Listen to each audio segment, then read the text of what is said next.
ओम भास्कराय विद्महे दिवाकराय धीमहि तन्नो सूर्य प्रचोदयात्। सूरज हूँ, जिंदगी में रमक छोड़ जाऊंगा, ढल भी गया तो शफक छोड़ जाऊंगा। आज के विषय के आने के पूर्व गुरुदेव को नमन करता हूँ और गणाधिपति गणेश को वंदन करता हूँ।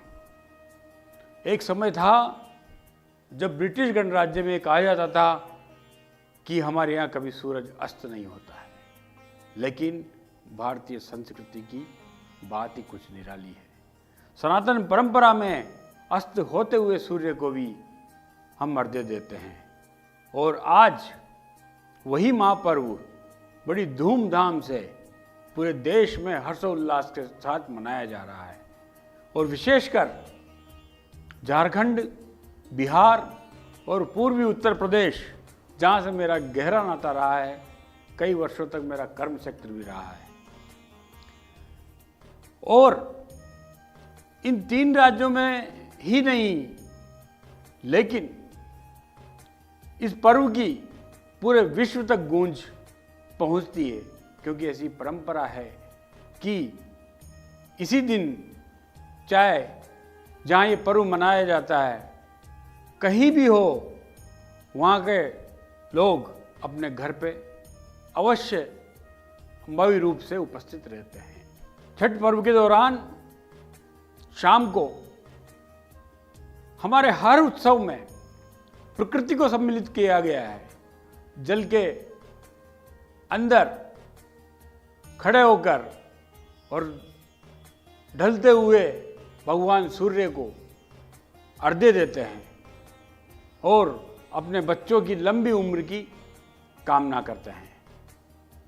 जैसा कि कहा गया है हमारे शास्त्रों में, चंद्रमा ही मन सो जाते, चंद्रमा मन का कारक है, और उसी प्रकार सूर्य भगवान भास्कर हमारी आत्मा का कारक है।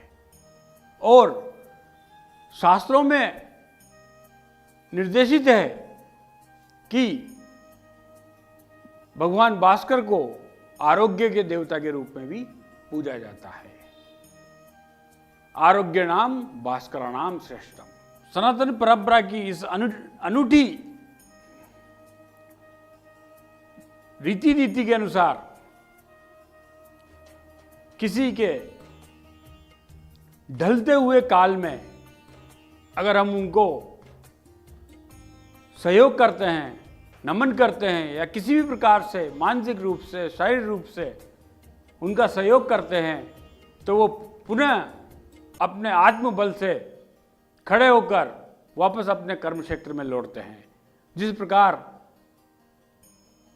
अस्त होते हुए सूर्य को हम अर्घ्य देते हैं और 12 घंटे पश्चात वापस सूर्य भगवान भास्कर, जिसको कि शुक्ल सप्तमी के रूप में पूजा जाता है, भगवान भास्कर की विशेष उपासना का पर्व शुक्ल सप्तमी। वैसे तो पुराणों के अनुसार रवि सप्तमी भगवान भास्कर की विशेष उपासना का दिन है, लेकिन हर शुक्ल पक्ष में रविवार के दिन अगर सप्तमी तिथि आती है तो उसको सूर्य सप्तमी के रूप में जाना जाता है। अब हम आते हैं आयुर्वेद और रोगों से संबंधित विषय की बात पर। आरोग्य के देवता के रूप में भगवान सूर्य का बहुत उच्च स्थान है।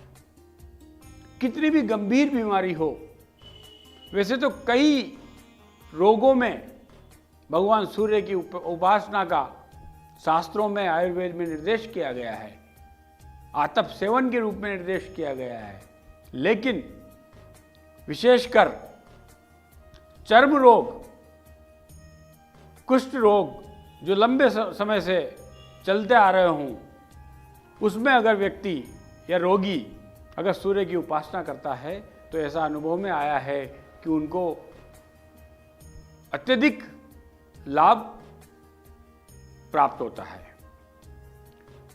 आजकल देखा जाता है कम उम्र के बच्चों में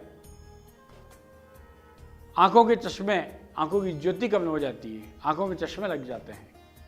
जो पूरे ब्रह्मांड को प्रकाशमय कर सकता है, ऐसे सूर्य की ताकत और ऐसे सूर्य का वंदन, ऐसे सूर्य का हम नमन करेंगे, ध्यान करेंगे, तो आंखों की ज्योति भी बढ़ाने का काम भगवान भास्कर करते हैं। तो इस छठ पर्व के साथ ही पूरे देश में शुभकामनाएं देता हूं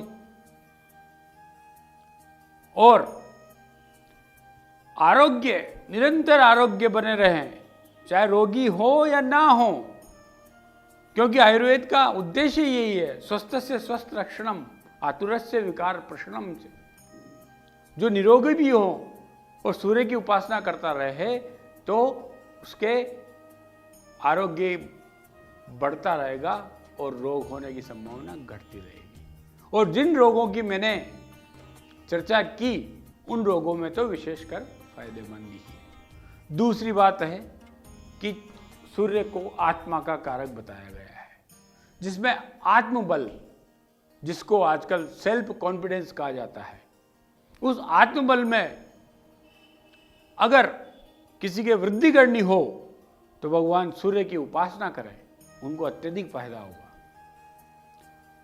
एक सनातन परंपरा में गायत्री मंत्र कि हम हर घर में किसी न रूप में, बच्चा हो, बूढ़ा हो, जवान हो, गायत्री मंत्र का जरूर जाप करता होगा, लेकिन उनको ये पता नहीं होगा कि गायत्री मंत्र भी एक सूर्य की ही उपासना का मंत्र है।